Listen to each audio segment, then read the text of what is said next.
जय हिंद एवरीवन। आज international organisation की सीरीज में हमारा एक और ऑर्गेनाइजेशन कवर करेंगे आज हम, और वो होगी इंटरनेशनल एटॉमिक एनर्जी एजेंसी। चलिए क्या है ये, इसको भी समझते हैं, क्योंकि हम कट टू द पॉइंट बात करते हैं, सीधे सीधे लेकर चलते हैं। ये एक न्यूक्लियर वॉच डॉग की तरह काम करती है। कैसे काम करती है? वॉच डॉग की तरह काम करती है।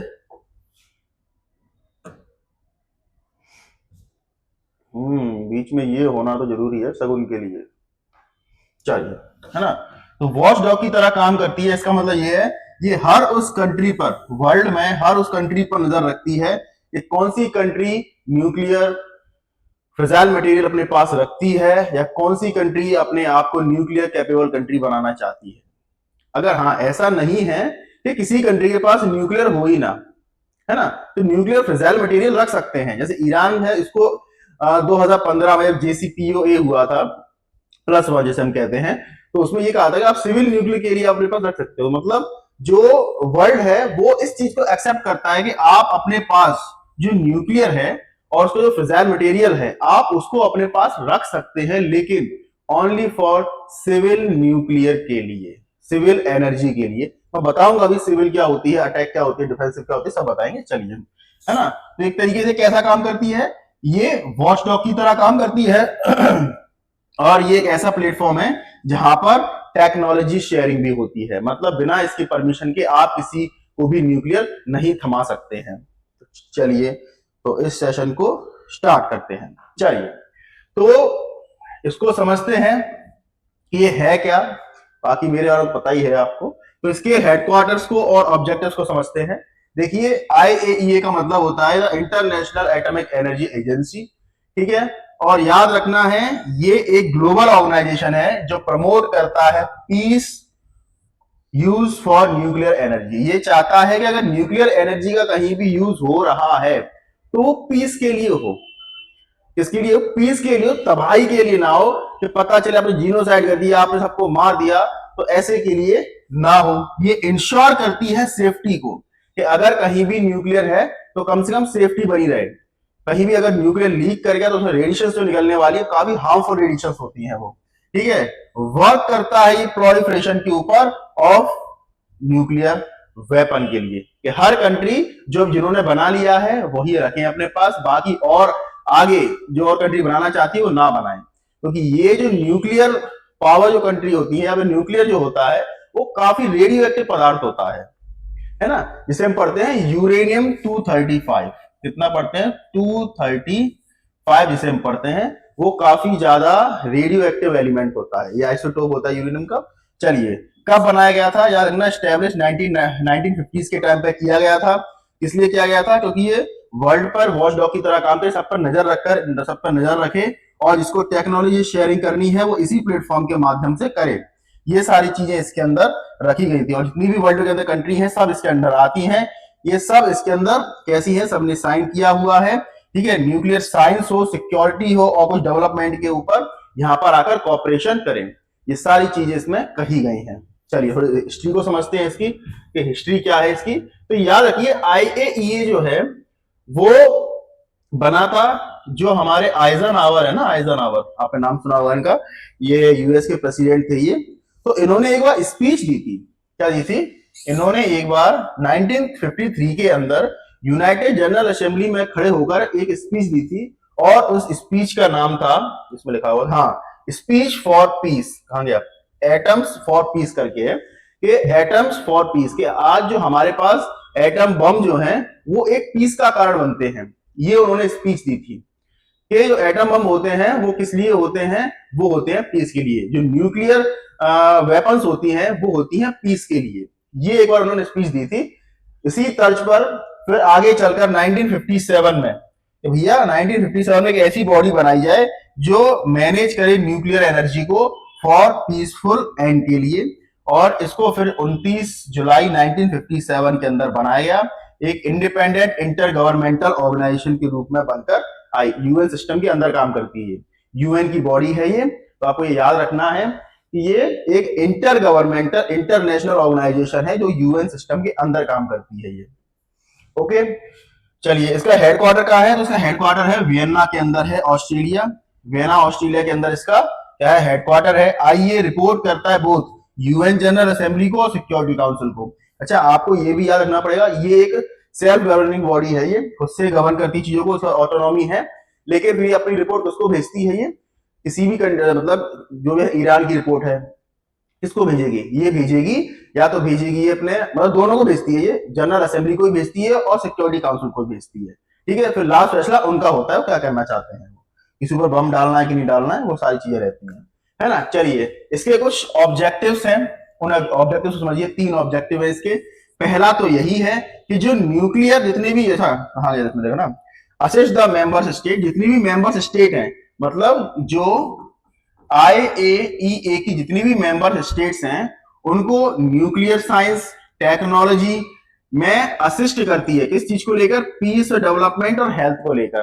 तो भैया, अगर आपको न्यूक्लियर एनर्जी चाहिए, ले जाइए, ठीक है, हम आपको असिस्ट करेंगे, लेकिन वो आप सिर्फ और सिर्फ रख सकते हैं पीस के लिए, डेवलपमेंट के लिए और हेल्थ के लिए।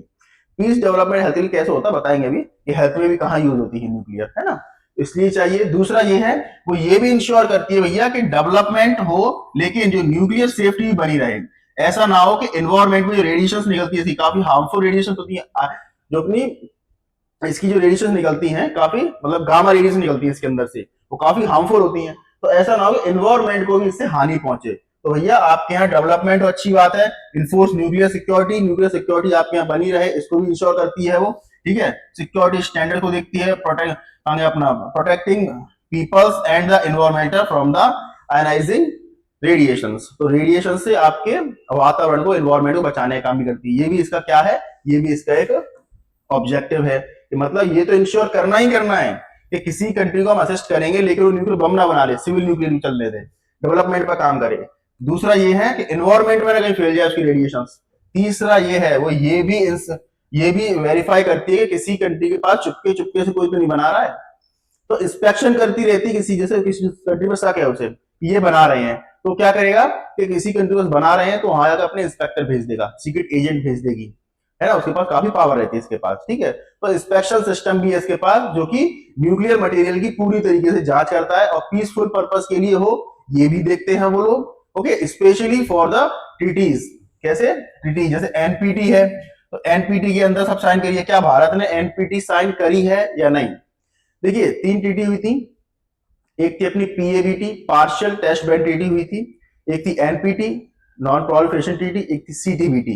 तो इनमें मुझे ये बताइए कमेंट सेक्शन में कि भारत ने कौन सी साइन कर रखी है और कौन सी साइन नहीं की है। ठीक है, चलिए, तो भैया कोई चुपके चुपके तो नहीं बना रहा, उसको भी टाइम टू टाइम चेक करना इनका काम है, और उसको ये लेकर आते हुए भाई ट्रीटी साइन कर लो आप, तो सीधा सीधा यही है ना।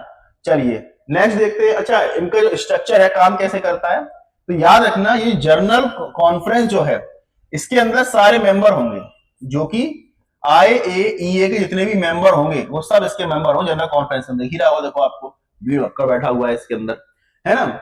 दूसरी इसके नीचे जो आती है, वो आती है बोर्ड ऑफ गवर्नर, जिसके अंदर 35 मेंबर्स होते हैं। कितने मेंबर्स होते हैं? 35 मेंबर्स होते हैं। फिर इनके नीचे आती है इनकी बॉडी सेक्रेटरीट, जैसे आप पता ही है आपको, जिसका हेड कौन होता है? डायरेक्टर जनरल होता है, और सारे काम ये सेक्रेटरीट ही करती है। यहाँ पर तो सिर्फ और सिर्फ चर्चाएं होती हैं, पॉलिसी मेकिंग होती है, लेकिन असली पॉलिसी मेकिंग, मतलब पॉलिसी मेकिंग तो बनाते तो यही लोग हैं, है ना, सेक्रेटरीट ही बनाता है। इसके अंदर पढ़े लिखे लोग बैठे रहते हैं। यहाँ पर तो जो वोटिंग से, इलेक्शन से, या फिर जो अपॉइंटमेंट से जो लोग आते हैं वो बैठते हैं, लेकिन असली काम तो इन्हीं को पता होता है, इन्हीं को सारी नॉलेज होती है, यही बना के भेजता है सेक्रेटरीट जो होता है। ठीक है, सेक्रेटरीट के अंदर 5 अलग से बॉडी आ जाती हैं। एक होती है एनर्जी बॉडी, एक होती है सेफ्टी बॉडी, एक होती है साइंस बॉडी, एक है सेफ गार्ड बॉडी, एक है अपनी टेक्निकल कॉपरेशन बॉडी। इसके अंदर भी फिर 5 अलग से इनकी बॉडीज आ जाती हैं, ये सेक्रेटरीट के अंदर काम करती हैं। ये जितने भी इनके हेड होते हैं वो सेक्रेटरी रिपोर्ट करते हैं, सेक्रेटरीट अपने बोर्ड ऑफ गवर्नर्स को रिपोर्ट करता है, और बोर्ड ऑफ गवर्नर अपनी जो फाइल होती है वो कॉन्फ्रेंस के सामने रखता है कि देखिए देखिए ये बात हुई है, इस कंट्री ने ये काम किया है। चलिए, नेक्स्ट देखते हैं। तो इंटरनेशनल एटॉमिक एनर्जी के कुछ फंक्शंस हैं, जैसे कि पहला तो यही है कि सेफगार्ड एंड वेरिफिकेशन करना। सेफगार्ड किस चीज से सेफगार्ड करना, है ना।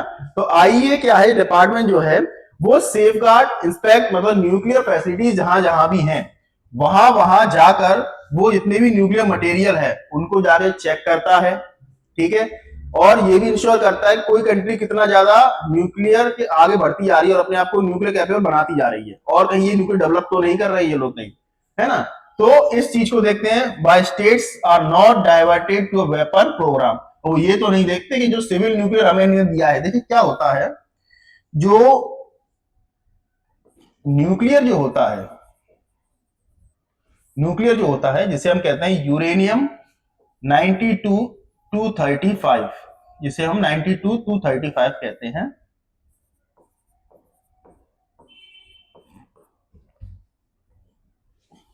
अरे यार, ठीक है, ये दो चीजों के लिए यूज होता है।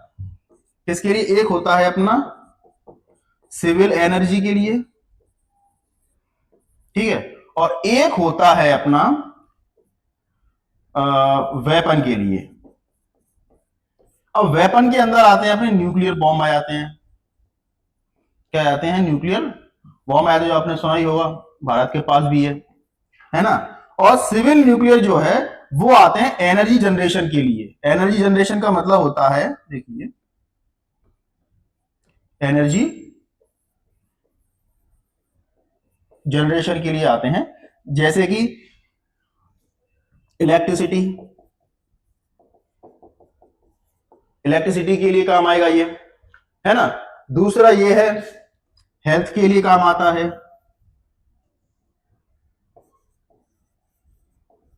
हेल्थ के लिए भी काम आ जाते हैं ये, है ना। तो हेल्थ में कैसे काम आता है? जैसे कैंसर का इलाज करना, गामा रेडिएशन निकलती है इसके अंदर से, तो कैंसर का इलाज करना हो, है ना। रिसर्च के लिए भी काम आता है, रिसर्च के लिए काम आता है। तो सिविल न्यूक्लियर जो है, जो कि पॉजिटिव वर्क में लिया जाता है, इससे कोई नेगेटिव इंपैक्ट ना हो, पॉजिटिव वर्क के लिए जाता है, उसे सिविल न्यूक्लियर कह दिया जाता है। वेपन्स तो आपको पता ही है, फिर तो नाम से तो चल रहा है, जो नेगेटिव वर्क में लिया जाता है, न्यूक्लियर बॉम्ब बना लो, तबाही मचा दो कहीं भी जाकर, किसी किसको फोड़ दो, किसी घर उड़ा दो, किसी कंट्री उड़ा दो, है ना। ईरान इसलिए इतने गोले झेल रहा है आज की डेट में, क्योंकि वो लगा हुआ है कि जिस दिन मेरे पे न्यूक्लियर आ गया, मैं उस दिन देश में अपनी सीट बना लूंगा भाई न्यूक्लियर कंट्री के बीच में। अभी 9 कंट्री है, 10 कंट्री में हो जाएगा। समझ में आ रहा है? ये चक्कर है। चलिए, झेल रहा है तो झेलेगा। चलिए नेक्स्ट देखते हैं, है ना। तो कोई वेपन तो नहीं बना रहा सिविल न्यूक्लियर से, उसे देखना काम होता है इसका।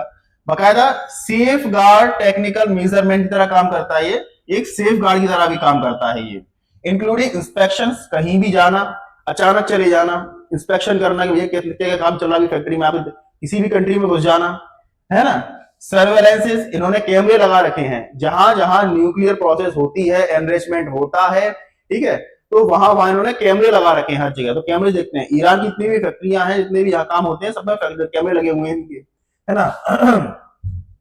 सैंपलिंग के जहां जहां बन रहा है, तो वहां से सैंपल लेके आना कि क्या आप इस न्यूक्लियर को और एनरिच तो नहीं कर रहे हैं कहीं, ठीक है, तो सैंपलिंग लेके आना। Independently verified nuclear material inventories. अब क्या है, ये इंडिपेंडेंटली ये सारे काम करते हैं, जरूरत नहीं से पूछने की, ये इंडिपेंडेंटली ही सारे काम करते हैं, ये इनको जरूरत नहीं पड़ती पूछने की। It applies the measure the safeguard agreement, और ये कुछ एग्रीमेंट भी करा लेते हैं, पता ही होगा आपको, एनपीटी, सीटीबीटी, है ना, ये सारे करा के चलते हैं। Other linkage with the NPT, वही वाली बात आ गई है। International community confidence the states with their non proliferation commitment, वही है कि ये ट्रीटी कराकर अपने पास इनको इंश्योर कर लेते हैं कि भैया ठीक है, हम आज से नहीं बनाएंगे, अगर बनाएंगे तो सिर्फ और सिर्फ अपने सिविल न्यूक्लियर के लिए ही बनाएंगे, पॉजिटिव वर्क के लिए ही बनाएंगे। तो ये था अपना सेफ गार्ड एंड वेरिफिकेशन करना। सेफ गार्ड किस लिए? तो ये दुनिया बची रहेगा, सब नहीं बना लिया तो राजा कौन? कोई नहीं, है ना। सबको न्यूक्लियर बम इसलिए नहीं बनाने दे रहे क्योंकि ये बहुत ज्यादा, तो कह सकते हैं कि सिक्योरिटी चैलेंजेस बहुत है इसके साथ ज्यादा। किसी टेररिस्ट ग्रुप के हाथ लग गया, फिर आज जितने भी टेररिस्ट ग्रुप हैं वर्ल्ड के अंदर, उनके पास न्यूक्लियर बम नहीं मिलेगा, बाकी आपको सब गोली बारूद मिल जाएंगे उनके पास। क्यों? क्योंकि इसके पीछे भैया बहुत बड़ी कतार लगी हुई है, क्या चीज की? सेफ गार्ड के लिए, है ना। पूरी कंट्रियां इसके अंदर लगी हुई है कि नहीं, ये किसी गलत हाथ में ना पड़ना चाहिए, अच्छे हाथ में रहे। इसीलिए ओबामा जब आए थे हमारे यहाँ पर, बोल के भी गए थे कि इंडिया के पास न्यूक्लियर बम होना मतलब ये एक सेफ्टी है, तो ये एक सेफ हाथों में है। अगर पाकिस्तान के पास होना मतलब ये गलत हाथों में पहुंच गया ये, ठीक है। चलिए, promoting peaceful use for nuclear energy, और अगर न्यूक्लियर एनर्जी यूज होती है तो वो क्या करें, उसको पीसफुली यूज करें उसे, है ना, क्योंकि promoting peaceful use, nuclear energy किस लिए होता है भैया, पीसफुल यूज के लिए होता है। आप हेल्थ में कर लो, टेक्नोलॉजी में कर लो, साइंस में कर लो, रिसर्च में कर लो, एनर्जी में यूज कर लो, इलेक्ट्रिसिटी में यूज करो, जरूर नहीं बम बनाने में यूज करो। तो आइए ये इंकरेज करता है भैया कि रिसर्च में करो, डेवलपमेंट में करो, लेकिन एक पीसफुल न्यूक्लियर एप्लीकेशन लेके चलो। जैसे मेडिसिन में लेके चलो, मेडिसिन में कहते हैं रेडियोथेरेपी में, तो ये न्यूक्लियर एनर्जी जो है रेडियोथेरेपी में भी काम आती है ना। एग्रीकल्चर में यूज करो, वाटर में यूज करो, वाटर मैनेजमेंट हो गया जैसे, और इंडस्ट्रीज में यूज कर लो। ये कैसे हुई अपनी अच्छी पॉजिटिव यूज है इनका, ये इनमें करो ना। Act as a facilitator technical transfer, अगर ये एक तरीके से कैसे काम करता है, ये टेक्निकल टेक्नोलॉजी ट्रांसफर की प्लेटफॉर्म की तरह भी काम करता है। आइए ये helping developing countries to build in the infrastructure and capability use. तो क्या है कि ये उनको भी हेल्प करता है, डेवलपिंग कंट्रीज जो डेवलप करना चाहती हैं, ठीक है, डेवलप्ड होना चाहती हैं, उन डेवलपिंग नेशंस को भी ये क्या करता है, ये उनकी हेल्प करता है। चलो आप न्यूक्लियर ले लीजिए, न्यूक्लियर एनर्जी ले लीजिए, लेकिन इनका पॉजिटिव यूज करना है, नेगेटिव यूज नहीं करना है।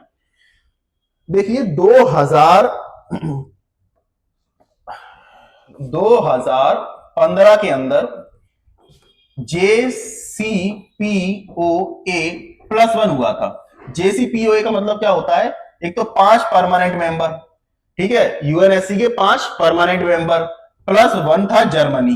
क्या था अपना, जर्मनी, जर्मनी, तो ये जर्मनी था। तो ये JCPO जो है उसने ईरान को परमिशन दी थी, चलिए ठीक है आप अपना न्यूक्लियर एनरिचमेंट कीजिए, लेकिन अगर आप न्यूक्लियर एनरिचमेंट कर रहे हैं और न्यूक्लियर का अपना जो आप यूरेनियम का यूज करेंगे, तो वो करेंगे आप पॉजिटिव वे में, मतलब सिविल न्यूक्लियर के लिए करेंगे। क्या के लिए करेंगे, सिविल न्यूक्लियर के लिए करेंगे। ये बात भी इसके अंदर बोली गई थी। लेकिन जैसे ही 2 साल बाद 2017, 17, 18, 19, 20, 21 नहीं 18 में जीत के आए ट्रंप, अपने 21 तक रहे थे अपने, हाँ ठीक है। तो जैसे ही ये जीत कर आए, वैसे ही इन्होंने इनके ऊपर लगा दिया काटसा, ईरान के ऊपर लगा दिया काटसा, counter adversary American trade sanction act, काटसा की फुल फॉर्म है ये। तो ये उनके ऊपर लगा दिया कि भैया अगर आप किसी साथ कोई आपका व्यापार करेगा तो उसके ऊपर भी लग जाएगा टैरिफ, ठीक है, उसके ऊपर सैंक्शंस लग जाएंगे, और अगर आप इसे आप तो कर ही नहीं सकते, है ना, ये चीज है। तो ये भी इंश्योर किया गया कि भैया आप कीजिए पॉजिटिव वे में करके चलिए। कहां से अपन, ये चीज रखी गई कि भैया आप कर रहे हैं तो पॉजिटिव वे में कीजिए, सेफ्टी इंश्योर कीजिए इस चीज की। The agency run own scientific laboratories, ये जो एजेंसी है IAEA, ये खुद की अपनी एक लैबोरेटरीज चलाती है। जैसे कि कहां कहां है इनकी, साइबरडॉफ में है, वियन्ना में है, मोनाको में है, और ये क्या काम करती है, सपोर्ट काम करती है, सपोर्ट देना काम करती है, नॉलेज शेयरिंग का काम करती है, टेक्नोलॉजी कॉपरेशन का काम करती है अदर कंट्री के साथ। ये सारे काम IAEA करके चलती है। चलिए और भी काम क्या है इसके, तो न्यूक्लियर सेफ्टी बनी रहे, सिक्योरिटी बनी रहे, बड़ी सारी बात फिर से आगे इसमें लिखी हुई कि भैया IAEA डेवलप करता है सेफ्टी स्टैंडर्ड्स, कि भैया न्यूक्लियर फैसिलिटी जितनी भी हैं, वहां से जो रेडियो क्या है, न्यूक्लियर फैसिलिटीज जो होती हैं, अभी जैसे सबसे बड़ी दिक्कत कहां आ रही थी, जैसे ईरान को बम डाल रहा था अमेरिका, लेकिन उसको ये बोला गया कि उनकी आप जो न्यूक्लियर फैसिलिटीज हैं वहां पर बम ना डालें, अगर वहां से थोड़ा भी लीकेज हुआ तो दिक्कत हो जाएगी, बहुत ज्यादा, बहुत बड़ी तबाही आ सकती है इससे। तो वो इस चीज को इंश्योर करती हैं कि जो रेडिएशन प्रोटेक्शन है वो बना रहे, promoting high level nuclear safety globally. तो चाहते हैं कि ग्लोबली एक हाई लेवल न्यूक्लियर सेफ्टी बनी रहे, ऐसा ना हो हर कंट्री इसको बना ले और कोई भी इसका यूज कर रहा है, किसी तरीके से यूज कर रहा है। और हर कंट्री के पास न्यूक्लियर नहीं है, छोटे मोटे बम तो बैलिस्टिक मिसाइल क्रूज सब पे मिल जाएंगी आजकल, टेररिस्ट पे भी डली हुई है आजकल। It's a members state building their regulatory framework, ये कहते हैं हमारी जो मेंबर्स स्टेट्स हैं वो एक फ्रेमवर्क के अंदर काम करें, ठीक है, एक रिस्पॉन्डिंग टू इमर्जिंग, मतलब एक रिस्पॉन्ड करने वाले अच्छे इमर्जिंग कंट्रीज बने, strengthening of the physical security and nuclear material, कि जो भी फिजिकली न्यूक्लियर मटेरियल है आप उसकी थोड़ा सा सेफ्टी बनाकर भी रखें। Agency is also work prevent trafficking, ये भी याद रखती है कि भैया इसकी कहीं गलत तरीके से ट्रैफिकिंग तो नहीं हो रही है, कि चोरी छुपे कहीं इसको ले आया तो नहीं जा रहा है, चोरी छुपे कोई भी इसको खरीद तो नहीं रहा है, ये सारी चीजें इसके अंदर निकल कर आती हैं। Helping station detect the responsible unauthorized transfer, और ये भी इंश्योर करती है कि कहीं भी अनऑथराइज तरीके से चीजों का ट्रांसफर ना हो रहा हो, या फिर कोई भी इसे लेकर ना जा रहा हो। इसीलिए आप देखिएगा किसी भी गलत हाथों में आज न्यूक्लियर नहीं है, पाकिस्तान की बात अलग है। ठीक है, अच्छा आपके मन में विचार तो आएगा कि सर ऐसी कौन सी कंट्रीज है जिनके पास जो न्यूक्लियर कैपेबल है, इनके पास न्यूक्लियर है। तो याद रखिए, एक है यूके, एक है यूएसए, एक है अपनी रशिया, एक है चाइना, एक है फ्रांस, एक है इंडिया, एक पाकिस्तान और एक नॉर्थ कोरिया। ठीक है, और एक है अपनी इजराइल। कौन सी है? इजराइल। तो आपको याद रखना है, जो आज वर्ल्ड में जिन 9 कंट्रीज न्यूक्लियर कैपेबल कंट्रीज हैं और जिनके पास आज के टाइम पर न्यूक्लियर बॉम्ब है, वो ये कंट्रीज 9 कंट्रीज हैं, UK, US, Russia, France, China, India, Pakistan, north Korea और अपना इजराइल। इजराइल तो अपना ही है ना। तो आज इन सारी कंट्रियों के पास क्या है, ये सारी कंट्री न्यूक्लियर कैपेबल कंट्रीज हैं। चलिए, है ना, तो इनके ऊपर भी तो वॉच डॉग की तरह काम करता है, वो ऐसी बात नहीं है। चलिए, और technical cooperation and capacity building, कि भैया इसके जरिए क्या करते हैं, टेक्निकल कोऑपरेशन लेके चलते प्रोग्राम करते हैं कि भैया किसी भी कंट्री को अगर हमसे कोऑपरेशन करना है, अपने चाहिए फिजर मटेरियल तो हम दे देंगे, ये सारी चीजें लेके चलती हैं। IAEA provide training expert advice, तो आईएईए अपनी तरफ से ट्रेनिंग एडवाइस एक्सपर्ट भी भेजता है कि वो इंश्योर करता है कि भैया एकदम ट्रेंड आपके यहाँ पर जो सिस्टम, मतलब जो आपके यहाँ पे काम करने वाले लोग हैं वो ट्रेंड होनी चाहिए एक तरीके से। ठीक है, इक्विप्ड होने चाहिए, इक्विपमेंट अच्छे होने चाहिए आपके पास। Funding to assets members states, और अपने जो भी मेंबर्स होते हैं इसके, उनको फंडिंग देने का भी काम करता है, अगर अच्छी कंट्री लगती है तो, इंडिया जैसी कंट्री। स्पेशली डेवलपमेंट वन, वही सारी बात है, और किस लिए करेगा, अगर करेगा भी तो जहां तो कि वो डेवलप हो जाए, अच्छे से काम करने लगे, इसलिए। सपोर्ट पब्लिक हेल्थ, बकायदा न्यूक्लियर टेक्नोलॉजी का पब्लिक हेल्थ के लिए हो, जैसे कि कैंसर ट्रीटमेंट के लिए हो, इन्वायरमेंट के प्रोटेक्शन के लिए हो, via monitoring water and soil, भैया सॉइल और वाटर पता चले इनको कंटेमिनेट ना कर दिया जाए, ये खराब हो गए तो समझ लो जो वहां की आबादी है वो बर्बाद हो जाएगी, है ना। Foster international collaboration, organizing conference, fellowship and research activities, और ये भी कहती है कि ये इंटरनेशनल ऑर्गेनाइजेशन में कोलैबोरेशन को बढ़ावा देने के लिए भी है, क्योंकि ये इंटरनेशनल कॉन्फ्रेंस कराती है, अपनी तरफ से फेलोशिप भी निकालती है ये, और कुछ रिसर्च एक्टिविटी को भी क्रिएट करती है आईएईए। ठीक है, ये तो कुछ फंक्शंस थे। चलिए नेक्स्ट देखते हैं, तो इंटरनेशनल एटॉमिक एजेंसी की जो प्रोसेस है उसको समझते हैं। देखिए, इसके यहाँ पर कुछ इंस्पेक्टर्स भी होते हैं, हाईली ट्रेन्ड इंस्पेक्टर होते हैं ये, ऐसे ही नहीं, हाईली ट्रेन्ड इंस्पेक्टर होते हैं ये लोग, हाईली ट्रेन्ड न्यूक्लियर सेफगार्ड कहा जाता है इन्हें। ठीक है, इंस्पेक्टर होते हैं जो कहीं भी जाकर वर्ल्ड में किसी भी न्यूक्लियर जो फैसिलिटीज है उनको आगे जांच कर सकते हैं। बहुत ज्यादा खतरनाक लोग होते हैं, सीआईए से कर रहे होते हैं ये लोग। चलिए, टाइप ऑफ इंस्पेक्शन में देखिए, तो ये हर जगह रूटीन लगा रखा है इन्होंने अपने इंस्पेक्शंस का, कि इन्होंने हर एक, तो हर जगह क्या है, जितनी फैसिलिटीज है वर्ल्ड के अंदर, चाहे यूएस हो चाहे अमेरिका हो, सॉरी अमेरिका हो चाहे रशिया हो, ठीक है, कहीं इन्होंने हर जगह तो इन्होंने क्या लगा, कैमरे लगा रखे हैं, कैमरे की निगरानी करते रहते हैं ऑल टाइम।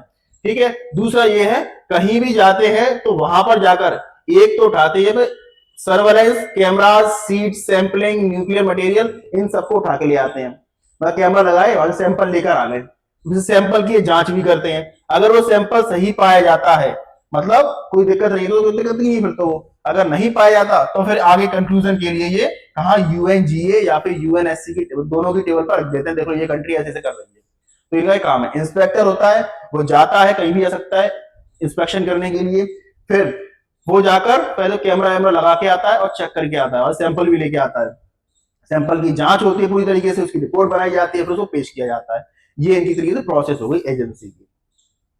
चलिए, तो एटॉमिक एजेंसी के इंपैक्ट क्या पड़ता है भाई, बढ़िया इंपैक्ट पड़ता है। पहली बात तो ये है कि वर्ल्ड में ट्रस्ट बढ़ता है। अगर आप किसी कंट्री के पास सिविल न्यूक्लियर है और सिविल न्यूक्लियर वो अच्छे से पॉजिटिवली यूज कर रहा है, तो क्या हुआ, कंट्री के बीच में ट्रस्ट बढ़ेगा ना, तो ये तो ट्रस्ट बिल्डिंग का काम करता है। दूसरा ये है कि भैया ये हेल्प करता है harness nuclear energy sustainable development को, क्योंकि आपको याद होगा जो न्यूक्लियर एनर्जी है, क्लीन एनर्जी में ये भी आती है ना, रिन्यूएबल एनर्जी के अंदर आती है, तो उस तरीके से काम करता है, ये डेवलपमेंट के लिए काम करता है, specially in countries lack resources, जहां पर एनर्जी रिसोर्सेज कम है, वहां पर सबसे ज्यादा काम यही करता है। दूसरा आईए क्या है, आईए ये work in safety help prevent accident and manage emergencies, जो इमरजेंसीज हैं उनको मैनेज करने का काम करता है, एक्सीडेंट को प्रिवेंट करने का काम करता है, और protecting millions of people from radio active harm. तो वो ये भी इंश्योर करता है कि जो मिलियंस ऑफ पीपल्स हैं वो कहीं इससे खतरे में तो नहीं है, वो ये सारी चीजों को इंश्योर करके चलता है। प्रमोटिंग टेक्नोलॉजिकल कॉपरेशन, तो ये भी हमें पता है कि ये टेक्नोलॉजी कॉपरेशन भी लेकर चलता है, किसी को चाहिए तो ये ले जाओ, और ये हेल्थ कैंसर ट्रीटमेंट वगैरह, एग्रीकल्चर, वाटर मैनेजमेंट, इन सब में काम आने वाली चीजें है, तो ये भी इंश्योर करने का काम है। बकायदा ये तो आपको पता ही होगा कि अगर कहीं भी गलत तरीके से बनाया जा रहा है तो उस पर ये प्रतिबंध लगा देते हैं। और याद रखना आपको, सिक्योरिटी के लिए, इंटरनेशनल पॉलिटिक्स में, साइंस में, इनके लिए दे सकते हैं, लेकिन ये किसी कॉन्फ्लिक्ट के लिए नहीं दे सकते हैं। चलिए, तो international atomic energy research development, अभी फिलहाल में इन्होंने क्या क्या किया है, तो अभी तो इन्होंने ईरान के ऊपर क्या है, ईरान के ऊपर अपनी नजर बनाए रखी है। तो 2024 के अंदर याद रखना, ईरान के यहाँ पे कैमरे लगा दिए थे इन्होंने आके, कि जितने भी पाइप दिख रहे हैं आपको ये सारे, तो ये जो पाइप का तो होता क्या है, ये एक सेंट्रीफ्यूगल पाइप्स हैं, इनके अंदर न्यूक्लियर एनरिच्ड होता है। क्या होता है? एनरिच्ड होता है। एनरिच्ड का मतलब यही है कि यूरेनियम तो 238 है, उसको एनरिच कर करके तोड़ तोड़ के 235 तक लेके आना, यूरेनियम 235 तक लेकर आना, ये सारे इसके काम रहते हैं। तो ये इसके ऊपर नजर रखना, जैसे इनकी ये फोर्दो वाली फैसिलिटी है उसके ऊपर, वहां पर फोर्दो, नतांज और इस्फहान, ईरान के अंदर, यही तो तीन अपनी सबसे मेन न्यूक्लियर फैसिलिटीज हैं, उनके ऊपर नजर रखना ऐसा काम है।